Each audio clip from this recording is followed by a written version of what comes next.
தனுசு ராசிக்கு 2026 ஆகஸ்ட் மாத ராசி பலனை பொது பலனாக பார்க்கலாம். இந்த தனுசு ராசிக்கு இருக்கக்கூடிய அந்த உறவு சிக்கல்கள் அதற்கு ஒரு முடிவு கிடைக்கக்கூடிய மாதம். 5 குடிவன் செவ்வாய் 7ஆம் பாவகத்துல இருக்கு. இந்த 7ஆம் இடத்துல இருக்கக்கூடிய செவ்வாயால கொஞ்சம் கோபம் டென்ஷன் வரும். அதே போல சில பேருக்கு காதல் கூட வரும், சில பேருக்கு தேடாத உறவுகள் கூட வரும். நீங்க தேடிய உறவை விட தேடாத உறவுகள் கூட வரும். 5 7ஆம் பாவகம் தொடர்பு கொண்டாவே காதல் போன்றவை வரும். ஆனா 7ஆம் இடத்துல விரையாதிபதியாகவும் வராரு இல்லையா செவ்வாய். இந்த செவ்வாய் 7ஆம் இடத்துல இருக்கிறதுனால காதலுக்குள் கசப்புகளும் வரும். ஆல்ரெடி பழகிட்டு இருக்கீங்க, ஒரு உறவில் இருக்கீங்கன்னா ஒரு நாள் போல் ஒரு நாள் இருக்காது. ஒரு நாள் சந்தோஷம், ஒரு நாள் கவலை, ஒரு நாள் சண்டை, இந்த மாதிரி மாறி மாறி இருக்கும். உறவு நிலையில பொறுத்தவரையிலும் கணவன் மனைவி உறவு நிலையில் கூட சில கருத்து வேறுபாடுகள் வந்து போகக்கூடிய வாய்ப்புண்டு. அல்லது வாழ்க்கை துணை ஒரு வகையில விரயங்கள் ஆகும், செலவுகள் ஆகும், மருத்துவ விரயங்கள் ஆகக்கூடிய வாய்ப்பு கூட இந்த காலகட்டத்தில் உண்டு. ஏன்னா விரையாதிபதியாகவும் செவ்வாய் வராரு, 5ஆம் அதிபதியாகவும் வராரு. இந்த கிரகம் 7ஆம் பாவகத்தோடு தொடர்பு கொள்ளும் போது நன்மையும் தீமையும் தான் ஏற்படுது. மற்றபடி இந்த சூரியனுடைய டிரான்சிட் அதனால ஏற்படக்கூடிய தொழில் மாற்றம் என்ன. மேலும் சனி வக்கரமாயிருக்கு, அது பாசிட்டிவ் தான் நான் சொல்லியிருக்கிறேன். அர்த்தாஷ்டம சனி வக்கரமாகிறது நல்லதுதான்னு அதை பத்தி நம்ம டீட்டெயிலா இந்த வீடியோல பார்க்கலாம் பொது பலனாக. வணக்கம், நான் உங்கள் ஆஸ்ட்ரோ பழனிசாமிகள். இந்த சேனலை பொறுத்தவரையிலும் சரியான கைடன்ஸோ சரியான ஜோதிட தகவல்களும் தரக்கூடிய சேனல். நீங்க விருப்பப்பட்டாக சப்ஸ்கிரைப் பண்ணி தொடர்ந்து பாருங்க. இந்த வீடியோ பிடிச்சிருந்தாலையும் லைக் பண்ண மறக்காதீங்க. நண்பர்கள் உறவுகளுக்கு ஷேர் பண்ணுங்க. இப்ப தனுசு ராசிக்கு சூரியன் பாக்கியாதிபதி. இந்த சூரியன் பாத்தீங்கன்னா முதல் 17 நாள் ராசிக்கு 8ஆம் இடத்துல, ராசியாதிபதி குரு 8ஆம் இடத்துல உச்சம் பெற்று இருக்கிறாரு. சோ அப்போ 8ஆம் இடத்துல சூரியன், குரு மற்றும் 7ஆம் அதிபதியாக வரக்கூடிய புதன் 8ஆம் இடத்துல. அப்போ வேலை விஷயமா பயணங்கள் ஏற்படும். சில பேருக்கு தொலைதூர பயணங்கள் கூட ஏற்படும். அரசு பணியில் இருப்பவர்களுக்கு திடீரென ஒரு இடமாற்ற செய்தி வரும். அது குடும்பத்தை விட்டு அல்லது ஊரை விட்டு வேற ஒரு இடத்துக்கு மூவ் பண்ற மாதிரி இருக்கும். அல்லது மாதத்தோட பிற்பகுதியில சில பேருக்கு வீடு மாற்றம் ஏற்படும். அதே போல வருமானமும் திடீர்னு வரும், செலவுகளும் அதிகமாகவே இருக்கும். வருமானம் வராம செலவாகாது, அதனால பயப்பட வேண்டியதில்லை. நீ எவ்வளவு செலவு பண்றீங்களோ அந்த அளவுக்கு ஈக்குவலா வருமானமும் வரும். அதுதான் இந்த மாதத்துல நம்ம முக்கியமா தெரிஞ்சுக்க வேண்டியது. அதே போல 8ஆம் இடத்துல குரு இருந்து இங்க 4ஆம் பாவகத்தை பாக்குறார், சனியை பாக்குறார். வக்ரம் பெற்ற சனியை பாக்குறதுனால புதிய முயற்சிகளை எடுப்பீங்க, தொழில் சிந்தனையோட தான் இருப்பீங்க. இந்த சனி ரேவதி நட்சத்திரத்துல இருக்கு. அப்போ புதிய திட்டங்களை போடுவீங்க. கூட்டாளிகளை விட்டு விலகி சொந்தமா கூட சில பேர் தொழில் ஆரம்பிப்பீங்க. கூட்டு தொழில்ல சில மனக்கசப்புகள் போகும் இந்த காலகட்டத்தில். அதனால கூட்டாளிங்க கிட்ட கொஞ்சம் கவனமா இருக்கணும். நண்பர்கள் வகையில கூட சில மனக்கசப்புகள் இந்த காலகட்டத்தில் போகும். அல்லது உடன் பணிபுரிவும் கிட்ட கொஞ்சம் எச்சரிக்கையா இருக்கணும். உடன் பணிபுரிவுகளால மேலதிகாரிகளுக்கு உங்களை பத்தி ஒரு தவறான செய்தி போகும். அதனால சில நேரங்கள்ல மேலதிகாரிகளால் பாதிக்கப்படுவீங்க அல்லது மனக்கசப்புகள் ஏற்படும். வார்த்தைகளில் கவனம் செலுத்திக்கணும். வேகமாக செயல்படுவதாக நினைத்து விவேகமற்ற செயல்களில் இறங்கக்கூடிய சூழ்நிலை ஏற்படும். அந்த வகையில கொஞ்சம் கவனமா இருக்கணும். கோபம், டென்ஷன், அவசரம் இதை தவிர்க்கணும். இந்த மாதத்தை பொறுத்தவரையிலும் வாக்குவாதங்கள் செய்யக்கூடாது. அதே போல இந்த 7ஆம் இடத்துல இருக்கக்கூடிய செவ்வாய் ராசியை பார்க்கறதுனால ஏதாவது உங்களை சந்திக்கக்கூடிய நபர்களால சில டென்ஷன் வரும். உங்களை அவசர முடிவுகள் எடுக்க தூண்டுவாங்க. அந்த வகையில அவசரமா போய் எந்த ஒரு முடிவை எடுத்து போய் மாட்டிக்க கூடாது. நிதானமா ஆராய்ந்து உங்களுக்கு சரின்னு படுறத செய்யுங்க, அதுதான் நல்லதா இருக்கும். இந்த சனி வக்கரமாகி உங்களுக்கு குரு பார்வையில் இருக்கிறதுனால உறவுகள் சிக்கல்கள் நீங்கும். குறிப்பா உறவுகளோடு இருந்து வந்த பகை, தாய் வழி உறவுகள் அல்லது வாழ்க்கை துணைவர் வகையில் இருக்கக்கூடிய உறவுகளோடு இருக்கக்கூடிய பகை நீங்கும். அந்த புதிய நபர் ஒருத்தர் அறிமுகமாகறதுக்குமே வாய்ப்புண்டு.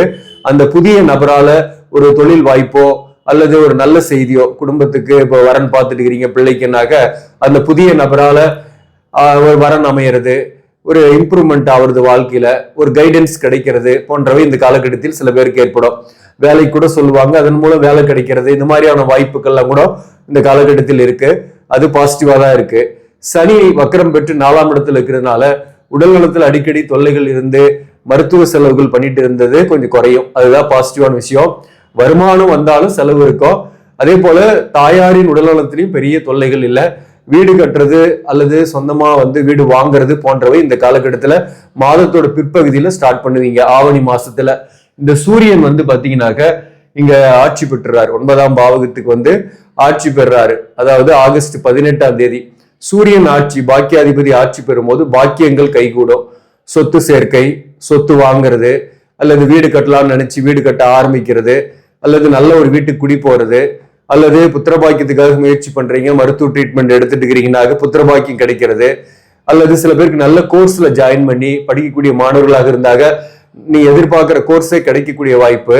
இந்த மாதிரி பாக்கியங்கள்லாம் உங்களுக்கு கைகூடும். திருமணம் ஆகாதவர்களுக்கு திருமணத்திற்கான வரன் வரும், பேச்சுவார்த்தை நடத்துவீங்க, ஆனா தடையா இருக்கும். மாதத்தோட முதல் பகுதி பிற்பகுதியுமே இந்த மாதத்தை பொறுத்தவரை திருமண பேச்சுவார்த்தை எல்லாம் நடக்கும், ஆனா தடைகள் இருந்துகிட்டு இருக்கும். இந்த செவ்வாய் வந்து 7ஆம் இடத்துல இருக்கிறதுனால உங்களுக்கு வந்து வரன் வரும், ஆனா அது செட் ஆகாம தள்ளி போகும். பேச்சுவார்த்தை நடத்தினீங்கனாலையும் பேச்சுவார்த்தையில பெரிய அளவுக்கு முன்னேற்றம் இல்லாமல் போகும்.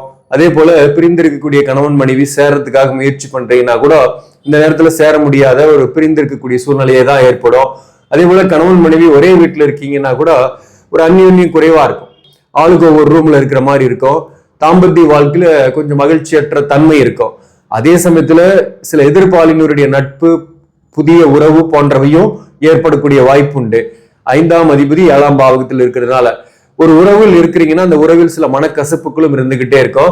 அப்போ வாழ்க்கை துணையுடன் கொஞ்சம் விட்டு கொடுத்து போறது நல்லது.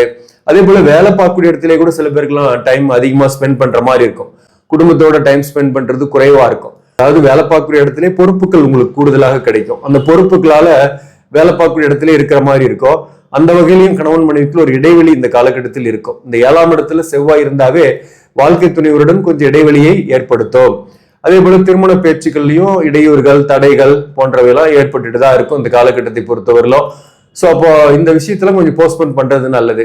திருமணம் ஆகிறதுக்கு உங்களுக்கு அக்டோபர்ல இருந்து திருமணம் ஆகிறதுக்கான வாய்ப்புகள் ஏற்படும். புதிய வாய்ப்பு தேடக்கூடியவங்களுக்கு, வேலை வாய்ப்பு இழந்துட்டேன் புதிய வேலை தேடுறா அப்படிப்பட்டவங்களுக்குமே இந்த மாதத்துல பிற்பகுதியில உங்களுக்கு சூரியன் ஆட்சி பெறும்போது கிடைக்கும். 3ஆம் இடத்துல ராகுவும் 9ல கேது இருக்கு. இந்த 3ஆம் இடத்துல இருக்கக்கூடிய ராகு வந்து அவிட்டம் நட்சத்திர சாரத்துக்கு வந்துருச்சு, சதயத்தை விட்டு விலகிடுச்சு. அப்போ தேவையில்லாத அலைச்சல் இல்லை, நிறைய சிறு தூர பயணங்கள் குறையும், ஊர் விட்டு வெளியில போய் ஒர்க் பண்ணிட்டு போயிட்டு வந்த ஒரு நிலைமை மாறும். அதே போல இந்த காலகட்டத்தை பொறுத்தவரையிலும் நீங்க நிறைய முயற்சியும் செய்வீங்க, அந்த முயற்சிக்கு ஏற்ற பலன்கள் கண்டிப்பாக உண்டு, அதுல பிரச்சனை கிடையாது. அதே சமயத்துல உங்களுக்கு 9ல கேது இருக்கிறது, சூரியன் ஆட்சி பெறுறதுனால தந்தையுடன் கருத்து வேறுபாடு, தந்தை வழி உறவுகளுடன் மன வருத்தங்கள், பிரச்சனைகள், பூர்வீக சொத்து சம்பந்தமான சில பிரச்சனைகளும் வந்து போகும். இந்த காலகட்டத்தை பொறுத்தவரையிலும் தந்தையின் உடல்நலத்திலையும் கொஞ்சம் ஆரோக்கிய விஷயத்துல கவனம் செலுத்திங்க, தந்தையின் உடல்நலத்திலையும் கவனம் செலுத்திக்கிறது நல்லது. 6 குடியவன் சுக்கிரன், 11ஆம் அதிபதி சுக்கிரன் உங்களுக்கு 10ஆம் பாவகத்துல நீசம் பெற்று சனி பார்வையில் இருக்கு. எதிர்ப்பாளினர் உறவு சில பேருக்கு ஏற்படும், எதிர்ப்பாளினர் உறவாலையும் மன வருத்தமோ அல்லது பண விரயமோ ஏற்படும். கடந்த காலத்தில் இருக்கக்கூடிய உறவுலையும் ஒரு மன வருத்தங்கள் இருக்கும். அதே சமயத்துல கடனை குறைக்குவீங்க, கடனுக்கு ரீபேமெண்ட் பண்ணக்கூடிய வாய்ப்பு உண்டு, கடனுடைய அழுத்தம் இல்லாமல் இருப்பீங்க. நோய் பெருசா இல்லை, அதுவும் பாசிட்டிவான விஷயம். அதே சமயத்துல லாபஸ்தானாதிபதி நீசம் பெறும்போது பணம் வர்றதுல கொஞ்சம் ஆரம்பத்துல மாதத்தோட முதல் பகுதியில பிசினஸ் பண்ணக்கூடியவர்களுக்கு கொஞ்சம் குறைவாக வரும், ஆனா மாதத்தோட பிற்பகுதியில லாபங்கள்லாம் வரும், செலவுக்கேற்ற வருமானம் வரும். இந்த மாதத்தை பொறுத்தவரையிலும் இந்த மாதத்தை பொறுத்தவரையில எந்தெந்த தொழில் சிறப்பாக இருக்கும்னாக்க 10 குடிவன் வந்து கடகத்தில் இருக்கு, புதன் குரு சூரியன் சேர்க்கை. அந்த வகையில வந்து பார்க்கும்போது கம்ப்யூட்டர் சார்ந்த தொழில், உணவு சார்ந்த தொழில், விவசாயம் சார்ந்த தொழில், மருத்துவம் சார்ந்த தொழில், ஆசிரியர் பணி, வாக்கால் பிழைக்கக்கூடிய தொழில், சேல்ஸ் அண்ட் மார்க்கெட்டிங்ல இருக்கிறவங்க, அக்கௌண்ட்ஸ், ஆடிட்டிங், நிதித்துறையில் இருப்பவர்களுக்கு இந்த மாதம் சிறப்பான மாதம்.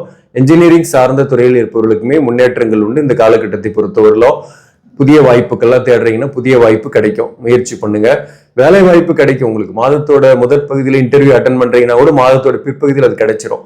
ஸோ ஆல்ரெடி வேலை இல்லாதவங்களுக்கு கூட சொல்றேன், முயற்சி பண்ணலாம். ஆனா இடமாற்றம்ன்றது வந்து உங்க ஜாதகத்துல சனி வக்கரமா இருந்தா இடமாற்றம் பண்ணீங்கன்னா பாசிட்டிவா இருக்கும், அது வந்து உங்களுக்கு கிடைச்சிரும் ஈஸியாகவும். ஆல்ரெடி ஒரு வேலையில் இருக்கிறீங்க, இடமாற்றம் பண்ணலான்னு முயற்சி பண்றீங்கன்னா உங்க ஜாதகத்துல சனி வக்கரம்னா நீங்க முயற்சி பண்ணீங்கன்னா கிடைக்கும், அது பாசிட்டிவான இடமாற்றமாவே அமையும். சப்போஸ் உங்க ஜாதகத்துல சனி வக்கரம் ஆகல அப்படின்னாக்க இருக்கிற இடத்துலயே இருங்க, உங்களுக்கான ப்ரொமோஷனோ சேலரி ஹைக் ஆகிறதோ உங்களுக்கு இந்த 4 மாசம் கழிச்சு டிசம்பர் மாசத்துக்கு மேல அதுக்கான வாய்ப்பு உங்களுக்கு ஏற்படும். ஸோ உங்க ஜாதகத்துல சனி வக்கரம் ஆகாதவங்களுக்கு இது நம்ம சனி வக்கர பயிற்சி பலன்களோட சொல்லியிருக்கிறோம், அதை ஃபாலோ பண்ணிங்க. அப்ப இந்த மாதத்துல இங்க வந்து மூலம் நட்சத்திரம் இருக்கு. மூலம் நட்சத்திரத்தில் பிறந்தவர்களுக்கு திருமணத்திற்காக வரன் பார்க்குறீங்கன்னா சில தடைகள் இந்த காலகட்டத்தில் ஏற்படும். அதே போல பேச்சுவார்த்தையில இழுபறி இருக்கும். பிரிந்திருக்கக்கூடிய கணவன் மனைவிக்குள் கருத்து வேறுபாடுகள் இருக்கும். சேர்றதுக்காக முயற்சி பண்ணீங்கன்னா கூட பாசிட்டிவான ரிப்ளை வராது உங்களுக்கு. அது ஒரு மன வருத்தத்தை ஏற்படுத்தும். பணவரவு பொறுத்தவரையிலும் இருக்கும். பொருளாதார ரீதியாக பணவரவை பெற்றாலும் செலவுகள் உங்களுக்கு ஏற்படும். பிள்ளைகள் வகையில செலவுகள் ஏற்படும். பிரியாது இருக்கக்கூடிய கணவன் மனைவி பொறுத்தவரையிலும் சில கருத்து வேறுபாடுகளும் போகும். அல்லது வாழ்க்கை துணை ஒரு வகையில ஆடை ஆபரண செலவுகள், பொருட்கள் வாங்கி தரது குடும்பத்துக்கு, இந்த மாதிரி செலவுகள் அதிகமாக ஏற்படும். சுப செலவுகள் ஏற்படும். மூலம் நட்சத்திரத்தில் பிறந்தவர்களுக்கு பயணங்கள், திடீர் இடமாற்றங்கள், திடீர் சொத்து சேர்க்கை அல்லது வீடு கட்ட ஆரம்பிக்கிறது போன்றவை இந்த காலகட்டத்தில் ஏற்படும். மூலம் நட்சத்திரத்தில் இருப்பவர்களுக்கு உடல்நல தொந்தரவு பாதிப்பு பெரிதாக இல்லை. பூராடம் நட்சத்திரத்தில் பிறந்தவர்களுக்கு இந்த காலகட்டத்தில் திருமணத்திற்காக முயற்சி பண்ணக்கூடியவர்களுக்கு தடைகள் ஏற்படும். மாதத்தோட பிற்பகுதியில மீண்டும் முயற்சி செய்யுங்க. முதற் பகுதியில வரன் வரும், ஆனா செட் ஆகாமையே போயிட்டு இருக்கிற மாதிரி இருக்கும். மறுமணத்திற்காக முயற்சி பண்றீங்கன்னா கூட அது செட் ஆகாம தள்ளி போகும். சில பேருக்கு எதிர்ப்பாளினுடைய நட்பு போன்றவை கூட புதிதாக ஏற்படக்கூடிய வாய்ப்புண்டு. ஆல்ரெடி ஒரு உறவில் இருக்கிறீங்கன்னாக்க அந்த உறவில் ஒரு சிக்கல்களோ கருத்து வேறுபாடோ போகும். மனக்கசப்புகள் இருக்கும். இது மூலம் நட்சத்திரத்துக்குமே பூராட நட்சத்திரத்துக்குமே பொருந்தும். பூராட நட்சத்திரத்தில் பிறந்தவர்களை பொறுத்தவரையிலும் வேலையில பொருளுக்கு ஆஸ் யூஷுவல் இன்கம் வரும். பிசினஸ் பண்ணக்கூடியவர்களுக்கு மாதத்தோட பிற்பகுதியில வருமானம் கூடுதலாக கிடைக்கும். பூராட நட்சத்திரத்தில் பிறந்தவர்களுக்கும் பிள்ளைகள் வகையில செலவுகள் ஏற்படும். சுப செலவுகள் ஏற்படும். சொத்துக்கள் சேர்க்கை, சொத்து வாங்குறது அல்லது வீடு கட்ட ஆரம்பிக்கிறது போன்றவையும் இந்த காலகட்டத்தில் பூராட நட்சத்திரத்தில் பிறந்தவர்களுக்குமே உண்டு. புதிதாக ஒருத்தர் அறிமுகமாகக்கூடிய வாய்ப்பு இவருக்கு உண்டு. இதன் மூலம் வாய்ப்பு கிடைக்கிறது அல்லது ஏதோ ஒரு நன்மை, ஒரு கைடன்ஸ் கிடைக்கிறது அல்லது ஒரு நட்பு பிற்காலத்தில் ஒரு ஸ்ட்ராங்கா கிடைக்கிறது போன்றவையெல்லாம் அந்த காலகட்டத்தில் ஏற்படும். பூராட நட்சத்திரத்தில் பிறந்தவர்களுக்குமே இந்த காலகட்டத்தில் ஒரு கலவையான பலனை ஏற்படுத்தும். அதே சமயத்துல உத்திராடம் 1ஆம் பாதத்துல பிறந்தவங்களுக்கு இந்த காலகட்டத்தை பொறுத்தவரை பிள்ளைகள் வகையில செலவுகள் இருக்கு. குடும்ப வாழ்க்கையில சில கருத்து வேறுபாடுகள் போகும், விட்டு கொடுத்து போகணும். உத்திராடம் நட்சத்திரத்தில் பிறந்தவர்களை பொறுத்தவரையிலும் கணவன் மணி உறவு நிலை ஒரு நாள் போல் ஒரு நாள் இருக்காது. ஒவ்வொரு நாளும் ஒரு விதமா இருக்கும். அதே போல உத்திராடம் நட்சத்திரத்தில் பிறந்தவர்களுக்கு தொழில் ரீதியாக நல்லாவே இருக்கும். வருமானம் வரும், செலவும் அதுக்கு ஈக்குவலா இருக்கும். முன்னேற்றங்கள் உண்டு. வேலையில நல்ல ஒரு இடமாற்றங்கள் கூட ஏற்படக்கூடிய வாய்ப்பு உண்டு. உறவுகளுடன் வந்த கருத்து வேறுபாடுகள் நீங்கும். புதிய உறவு ஒன்று ஏற்படும். அதே போல உத்திராடம் 1ஆம் பாதத்துல பிறந்தவர்களுக்கு பயணங்கள் பலன் தரும். முயற்சி நிறைய செய்வீங்க. அந்த முயற்சிக்கு ஏற்ற நல்ல பலன்களும் உங்களுக்கு ஏற்படுத்தும். உத்திராடம் 1ஆம் பாதத்துல பிறந்தவர்களுக்கு புத்திரபாக்கியம் இல்லாதவர்களுக்கு புத்திரபாக்கியம் கிடைக்கக்கூடிய வாய்ப்பு உண்டு. சில பாக்கியங்கள் கைகூடும் உங்களுக்கு. அப்போ இந்த மாதத்தை பொறுத்தவரையிலும் ஒரு கலவையான பலன்களை ஏற்படுத்தும். ஒரு நாள் போல் ஒரு நாள் இருக்காது. ஒரு நாள் சந்தோஷம், ஒரு நாள் சண்டை, இந்த மாதிரி குடும்ப வாழ்க்கை போயிட்டு இருக்கோம். மற்றபடி தொழில், மற்ற விஷயங்கள், நிதி நிலைமையெல்லாம் ஒரு ஆவரேஜா இருக்கும். ஆனா கடனுடைய அழுத்தம் இல்லாம இருப்பீங்க. உடல்நலத்துல பெரிய தொல்லை இல்லாம இருப்பீங்க. அதெல்லாம் இந்த காலகட்டத்துல பாசிட்டிவான விஷயம். இந்த காலகட்டத்தை பொறுத்தவரையிலும் காளிகா தேவி, காளியம்மா வழிபாடு வெள்ளிக்கிழமையில செய்யலாம். அல்லது வராகி அம்மன் வழிபாடுமே வெள்ளிக்கிழமையில நீங்க செய்யறது, விளக்கு போட்டு வர்றது உங்களுக்கு நன்மைகளை ஏற்படுத்தும், தடைகளை அகற்றும், வருமானத்தை பெருக்கும், குடும்ப வாழ்க்கையிலையும் சுபிட்சங்களை ஏற்படுத்தும். நன்றி, வணக்கம்.